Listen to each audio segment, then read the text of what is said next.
நம்முடைய தந்தை எப்படிப்பட்டவராம்? மீகா நூலிலிருந்து நாம் வாசிக்கிறோம். உமக்கு நிகரான இறைவன் யார்? தாட்சியோடு ஜெபிக்கிறார் மீகா இறைவாக்கினர்.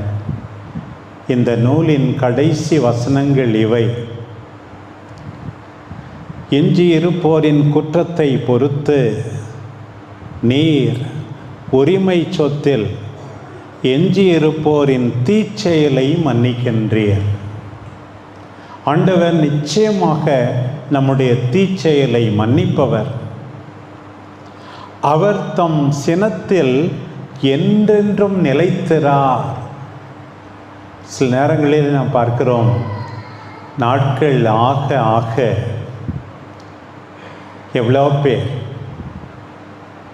மனஸ்தாபம் தீர்ந்து மீண்டும் பேச ஆரம்பிக்கிறார்கள்.